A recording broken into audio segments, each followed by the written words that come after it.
네, 안녕하십니까. 발명특허 3주차 강의를 시작하겠습니다. 오늘 강의는 1장에서 4차 산업혁명과 발명특허, 즉 4차 산업혁명에 관련되는 발명의 아이템은 어떤 것들이 있고 또 어떠한 기술이 주목받을 것인가를 설명하려고 하고요.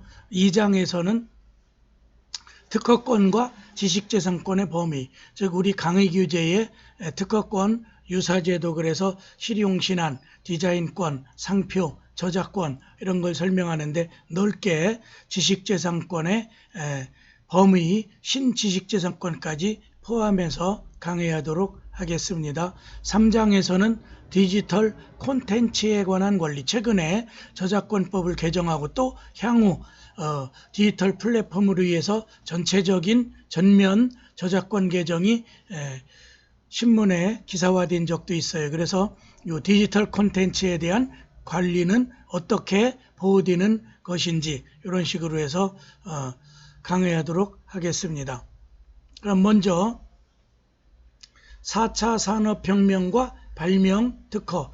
4차 산업혁명 2016년 1월 15일경쯤 되죠. 스위스 다보스 포럼에서 세계 각국의 정치, 경제 지도자들은 인류의 4차 산업혁명을 주요 의제로 다루었다. 그래서 제가 처음에 개강할 때도 발명특허에 4차 산업혁명 관련되는 아이템을 위주로 발명에 관심을 가져야 된다, 이런 얘기했듯이 이 4차 산업혁명이라는 용어가 일반화되고 유행하기 시작한 것은 2016년 1월 15일경인가요? 셋째 주, 넷째 주 그 즈음에서 스위스에 있는 세계 경제 포럼 또는 다보스 포럼에서 주요 의제로 다루면서 4차 산업혁명이 본격적인 일반 용어되고 각 국가의 중요한 아젠다가 된 거죠. 그 다음에 이 4차 산업혁명에 관련해서 국가의 신성장 동력에 대한 설명을 해보면 4차 산업혁명 시대의 소프트웨어와 인공지능 기술은 개인, 기업, 국가의 주요한 경쟁력이 되었고 지금 우리는 정치, 경제, 사회 각 분야에서 인공지능 기술에 의해 초래된 많은 변화를 경험하고 있다. 그래서 4차 산업혁명은 인공지능이 중심이 되는데 그 인공지능은 결국 고도의 프로그램으로 딥러닝 또 그 다음에 머신러닝이라고도 하고 그러한 사람의 신경망 조직을 뇌에서 있던 그런 것들을 소프트웨어로 적용해서 결국은 사람과 같이 생각해가며 스스로 행위를 조절도 하고 이런 것들을 넓게 AI, 인공지능이라고 하죠. 그래서 그로부터 그 주력 산업이 되고 거기에 따라서 우리도 디지털 전환 시대의 신성장 동력은 바로 4차 산업혁명에 관련되는 그런 기술이다. 그래, 첫 번째 4차 산업혁명과 인공지능 AI, 가로 1 AI의 역사. 인공지능이란 용어는 꽤 오래됐죠. 1956년 미국 다트머스 대학에서 개최된 한 컨퍼런스에서 마빈 민스키, 존 메카시 등의 석학들이 처음 사람의 뇌를 닮은 이런 프로그램이 있다 이렇게 소개하면서, 그러니까 1956년이니까 한 지금 50년이 넘었죠. 한 55년 이상 된 역사를 갖고 있는 게 최초의 인공지능의 시초였다. 그 이후 큰 진전을 보이지 못하다가 2010년경에 보편화된 딥러닝 기술이 실생활의 여러 분야에 성공적으로 적용되면서 인공지능 기술이 많은 주목을 받게 되어서 결국 4차 산업혁명이라는 새로운 또 하나의 산업혁명의 시발점이 된 게 바로 인공지능 그런 소프트웨어 혁명이 아닌가 이렇게 생각하죠. 그 다음에 가로 2번에 딥러닝의 발전. 딥러닝 기술은 데이터만 충분히 있다면 컴퓨터가 인간의 경험이나 전문 지식을 얼마든지 학습할 수 있다는 걸 입증했고, 앞서 언급한 암 진단이라든가 퀴즈데이, 바둑, 특히 이제 우리나라의 이세돌과 구글의 알파고 바로 2년 전쯤 되죠.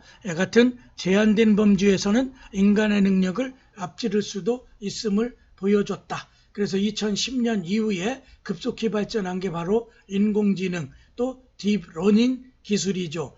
그래 그게 이제 구글에서는 그거를 알파고 거기다 적용해서 우리나라의 이세돌 바둑 9단과 해서 5판을 뒀는데 4대1로 이겨서 굉장히 큰 충격을 줬던 이게 바로 딥러닝의 발전으로 인해서 인공지능은 급속히 발전하게 되었다. 뭐 이제 이런 얘기죠. 예. 그 다음에 가로 3번에 AI의 발전 요인, 사물 인터넷, IoT라고 그러죠. 인터넷 오브 싱즈 보편화로 인해 많은 양의 빅데이터 확보가 가능하게 되었고, GPU와 같은 대용량 데이터 처리를 위한 하드웨어 기술이 획기적으로 발전했고, 그래서 이제 어떤 반도체 또 그다음에 프로그램의 그 저장 장치들이 빅데이터를 저장할 수 있을 만큼 용량이 커진 거죠. 앞서 언급한 딥러닝 기술이 적시에 등장하는 등 세 가지 요소가 잘 연계되어 여러 분야의 성공 사례를 만들 수 있었다. 그래서 AI의 발전은 사물 인터넷이라든가 빅데이터의 그 자료의 분석이라든가 또 그다음에 GPU와 같은 그런 집적 회로죠. 네, 그런 게 발전하면서 인공지능도 발전하게 됐다. 그래서 이제 발전의 세 요소라면 사물 인터넷, 빅데이터, 또 GPU, 집적 장치의 발전 뭐 이렇게 보겠죠. 큰 2번에 4차 산업혁명의 주요 기술. 그럼 어떤 게 요즘에 주요 특화 대상이 되나 이렇게 하기 위해서 4차 산업혁명의 주요 기술을 한번 설명해 보겠습니다. 첫 번째 인공지능 AI죠.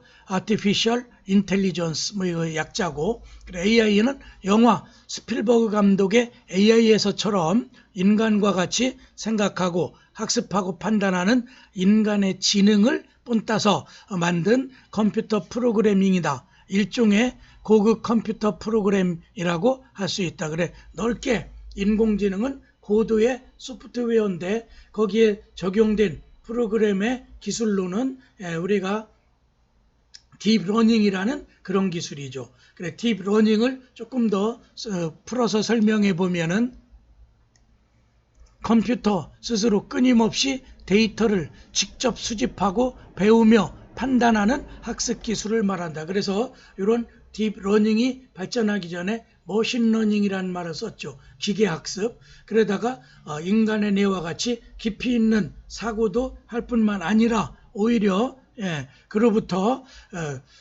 사람의 신경조직, 시냅스라고 그러죠. 그 신경망을 컴퓨터 프로그래머 하는데 어느 정도 발전이 되면서 사람처럼 사람의 뇌, 지능과 같이, 그래서 지금 사이를 종전에는 3차 산업혁명 때 인터넷 혁명, 컴퓨터 혁명 시대를 3차 산업혁명이라고 그러는데 그때는 지식정보 사이, 지식이고 돈이 되고 정보가 자본화될 수 있는 자산가치 있는 그런 중요한 자산이 된다. 뭐 이거를 3차 산업혁명이자 지식정보사회. 최근에 4차 산업혁명을 중심으로 볼 때는 인간의 지능을 컴퓨터 소프트웨어에다가 도입해서 이런 딥러닝을 발전시키다 보니까 이런 사회 형태를 지능정보사회라고 4차 산업혁명 시대를 사이에 이름을 붙여놨죠. 그래서 딥러닝이란 그렇다. 여기 영화 스필버그 AI, 제가 어느 대학에서 영화로 배우는 4차 산업혁명에 처음으로 영화를 채택해서 설명한 게 바로 스필버그 감독 1995년도 내온 AI 이렇게 인공지능이라고 A.I. 이렇게 찍어놓은 그런 영화가 있어요. 여러분들도 관심 있으신 분들은 한 번 정도 인터넷에 들어가면 확인해 볼 수 있죠. 그래서 이 영화에서는 어떤 사람의 인간적, 그러니까 그 전까지는 인공지능이 기계 로봇을 사람이라고 생각을 하지 않았는데 자기 외동아들이 죽자 그 인공지능 로봇을 자기의 자식으로 양자로 받아들이면서 그 가족 내의 어떤 인간적인 면, 윤리적인 면 이런 것들을 영화에 담았던 스필버그다운 그런 상상력이 돋보이는 그런 영화 작품. 95년도니까 벌써 한 15년 전에 이런 작품이 나왔다는 것만 봐도 얼마나 영화가 앞서가는지 뛰어난 상상력이었던 거죠. 그 다음에 인공지능 기술에 이어서 두 번째 사물 인터넷 IoT, 그래서 인터넷 오브 싱즈의 말 그대로 사물에 인터넷 기술을 넣는 걸 말한다. 사물에 인터넷 네트워크가 적용되어 사물과 사물 간의 통신이 이루어진다. 그래서 사람과 인터넷, 인터넷과 인터넷, 또 자기들끼리의 네트워킹. 그래서 이런 IoT를 통해서 탈경계 또 내지는 초연결. 그렇죠? 여러분들이 지금 SNS를 통해서 끊임없이 개인끼리 대화를 하듯이 요 IoT가 가능한 거죠. 그래 여기에는 인공지능도 물론 적용되지만은 인공위성을 통한 또 GPS 이런 기술이 발전하며 즉 ICT 정보통신기술이 반영된 그런 계기가 바로 IoT죠. 그래 AI 스피커도 대표적인 사물 인터넷 기능을 갖춘 기기이다. 그래 요즘에 보면은 집에 AI 스피커를 설치해 놓고 나 커피 한 잔 타줘. 그러면 뭐 커피를 직접 타오진 않지만 내 주인님 커피를 드실 때 제가 이런 음악을 한번 골랐습니다. 오늘 비가 오니까 이런 음악이 어떻습니까? 이런 AI 스피커 있죠? 예. 또 그 다음에 AI 스피커에다 대고 에어컨 좀 켜줘. 이렇게 이제 음성으로 하면은 에어컨이 작동되고 이게 바로 인터넷 오브 싱즈 사물과 어떤 이런 연결되는 다 정보통신 기술 이런 게 발전하면서 그래 이 사물 인터넷이 발전하면서 스마트 시티라든가 무인 주행 자율자동차 뭐 이런 것들이 다 넓게 보면 사물 인터넷 또 여러분들이 가전제품 냉장고 또 그 다음에 에어컨 또 무인 자율주행 자동차 이런 데에 이런 주행이 가능하게 되는 게 다 넓은 의미의 사물 인터넷 기술이겠죠. 이런 데서 또 많은 발명 특허가 창출될 거예요. 그 다음에 세 번째는 이른바 AR, VR, AR이라죠. VR은 버추얼 리얼리티, 가상현실이라고 AR은 어그멘티드 리얼리티, 증강현실. 그래서 여러분들이 직접 내가 가상현실 체험장 같은 데 가면은 그 주어진 그 이제 대개 이제 헤드셋 이런 걸 끼죠. 그래 눈에 안경 장치돼 있는 걸 끼고 그러면은 그게 실제 그 저긴 아닌데 입체 영상으로 보이면서 실제 내가 경험하는 것과 같은 이런 걸 넓은 의미의 VR이라고 하죠. 가상현실. 가상현실의 핵심은 물리적인 공간의 한계를 극복해 체험과 경험을 누구나 누릴 수 있게 만든다는 점에서 차세대 콘텐츠로 각광받고 있다. VR이 특정 디바이스와 콘텐츠를 통해 이미지 배경, 사운드 등 100% 가상의 것을 보여준다면 그래 여러분들이 영화 아바타 이런 거 보셨죠? 아주 그 처음으로 처음보다도 영화에 3D 영상을 도입도 하고 VR 가상현실을 도입해서 어떤 앞으로의 미래 세계 이런 걸 보여줬던 그런 영화죠. 저도 이제 영등포 어디야 타임스퀘어에서 그때 거기 3D 영화관에서 아주 재밌게 봤고요. 또 AR 증강현실은 현실 세계의 가상의 이미지나 영상을 추가해 보여주는 방식이다. 그래 저는 요즘에 이제 팬데믹 시대에 여러분들도 이렇게 온라인 강의를 통해서 유튜브에 올려놓은 저희 강의를 수강하듯이 앞으로 요 강의 방식이 좀 더 발전하면은 VR, AR과 결합도 시키고 인공지능과 결합해서 함께 진짜 리얼한 영상을 보여주는 그런 강의 콘텐츠가 조만간에 현실화될 수 있다고 봅니다. 그래서 VR, AI 기술도 넓은 의미의 4차 산업혁명의 기술이자 또 발명 특허에 많은 창조적인 발명이 나올 수 있다. 그 다음에 네 번째는 3D 프린팅이죠. 3차원 인쇄, 즉 입체 인쇄를 말하는데 원래 이름은 적충 가공으로 벽돌을 쌓아 집을 만들듯 재료를 층층이 켜켜이 쌓아 올려 입체 제품을 완성하는 방식을 3D 프린팅. 그래서 이런 프린팅 기술이 나오니까 개인의 수요에 맞춰 소량 맞춤 생산이 가능한 3D 프린팅 기술이 주목받아. 그래서 1인 제조업 시대. 그래 종전에 제조업 하면은 공장 설비를 해야 되고 또 거기에 많은 종업원이 필요로 했죠. 그런데 지금은 요 3D 프린팅 기술로 이런 1인 제조업 시대도 물론 이제 가능하지만 또 여러분들이 정교한 어떤 종전엔 기껏해야 금형을 떠서 그걸로 플라스틱 사출 같은 걸 했는데 지금은 이 3D 프린팅을 이용해서 사람의 신체 구조라든가 또 아니면은 어떤 디자인 이런 데도 입체. 그래서 종전엔 평면 디자인이었다면 이제는 입체적인 이런 프린팅 기술로 아주 정교한 회로를 제작, 프로그램을 제작하고 할 때도 이런 기술, 특히 의학 같은 데도 도입해서 거기에 시술 같은 거 할 때도 적용되고 굉장히 광범위하게 쓰이는 프린팅 기술 중에 하나죠. 여기에서도 많은 발명이 이루어질 수 있다. 그 다음에 5번에는 5G, 그래서 이제 5세대 이동통신 기술이죠. 그래 5th Generation Mobile Telecommunication. 그래서 5세대. 그래서 지금 LTE가 4세대였다면 이제 앞으로 향후 지금 이제 그걸 아직 세계 기술 표준화를 위해서 KT와 또 그다음에 중국 회사 또 그다음에 미국의 AT&T 닌텐도 뭐 이런 데 되겠죠. 그런 데랑 지금 자기 기술을 세계 표준화하려고 엄청 지금 경쟁을 하고 있죠. 그래 현재 보편적으로 사용되고 있는 4G First Generation이겠죠. LTE 기술이 Long Term Evolution. 그래서 이때만 해도 획기적인 이동통신 기술이었는데 이 기술도 처음 등장했을 당시 매우 빠른 데이터 전송 속도를 제공하는 기술이라고 했는데 5G는 4G LTE보다 무려 20배 빠른 속도, 20배 아니라 4, 50배가 더 빨라질 수도 있겠죠. 통신 규약을 5G라고 한다. 그래 앞으로 이런 속도가 빠르다는 건 그만큼 많은 또 큰 데이터를 빨리 보내주니까 여러분들이 스마트폰을 통해서 아까 가상 증강현실 같은 또 그다음에 드라마, 영화 이런 것도 훨씬 더 많은 용량을 저장도 하고 신속하게 그 다운을 받을 수 있고 뭐 이런 많은 장점이 있는 게 5세대 이동통신 기술이죠.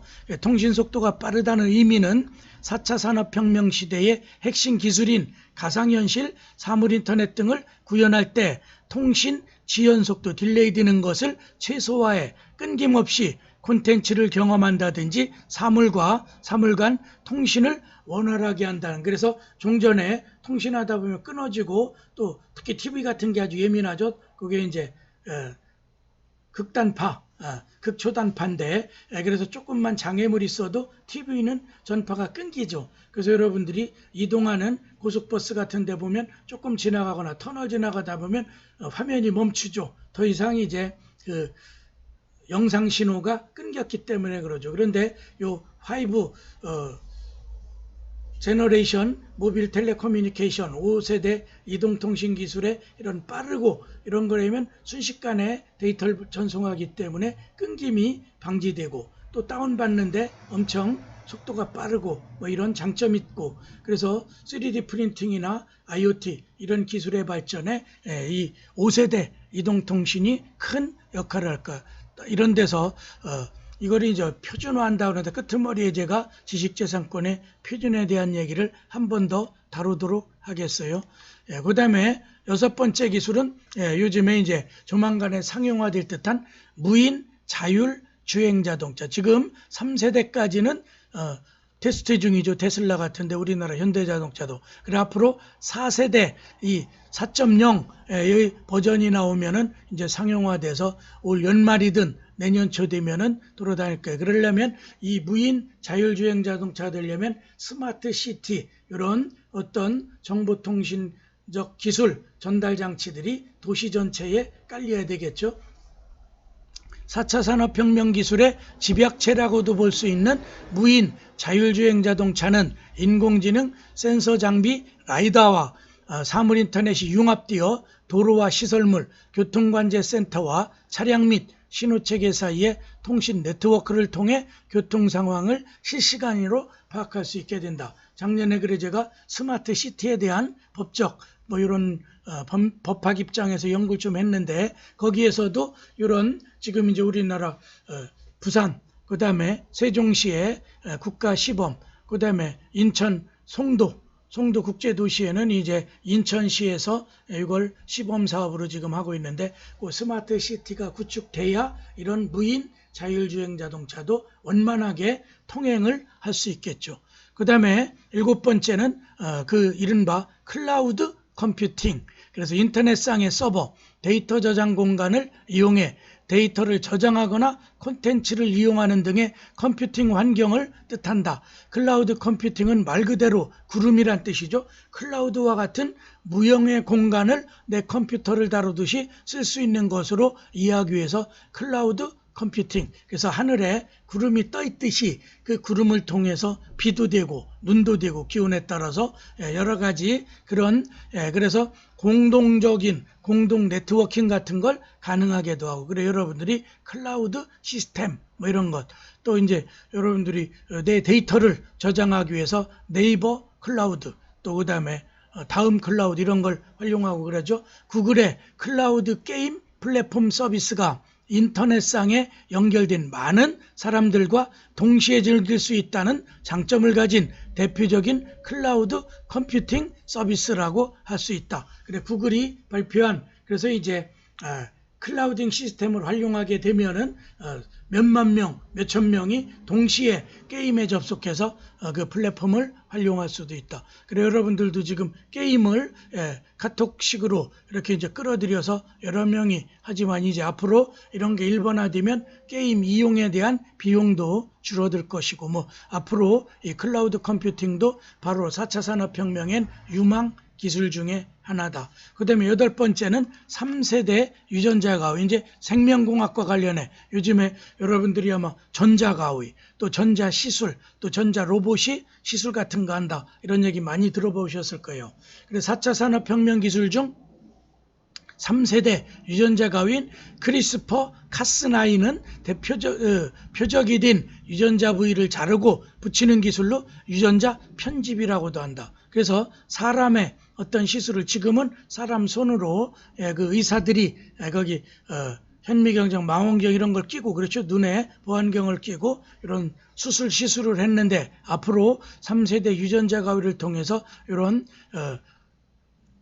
DNA 유전자 편집 같은 거를 맘대로 해서 어떤 더 발전된 생명공학이 되겠죠. 그래 바이러스 공격에 대항하는 박테리아의 면역 체계에서 힌트를 얻어 개발되었다고 한다. 크리스퍼는 표적으로 삼은 유전자 부위를 안내해주는 물질이고, 카스9는 이를 절단하는 분해 효소. 그래 그걸 합쳐서 크리스퍼 카스9 이걸 3세대 유전자 가위로 한 대표적인 예로 설명하는 거죠. 이러한 유전자 가위 기술을 활용하여 원하는 형질의 식물과 동물을 어렵지 않게 만들어낼 수 있다. 그래서 3세대 유전자 가위를 통해서 앞으로 체세포 복제도 큰 생명공학의 센세이셔널한 기술이지만, 3세대 유전자 가위를 통해서 염기 서열 같은 걸 바꿔놓기도 하고, 또 DNA를 그대로, 그래서 자기 병든 그런 세포의 어느 부분만 잘라낸다는 거죠. 그러면은 완치될 수, 그러면 암 같은 것도 극복될 수 있는 날은 멀지 않아 보인다. 이것도 생명공학의 아주 유망한 기술 중에 하나고, 특허가 많이 나올 수 있는 기술이겠죠.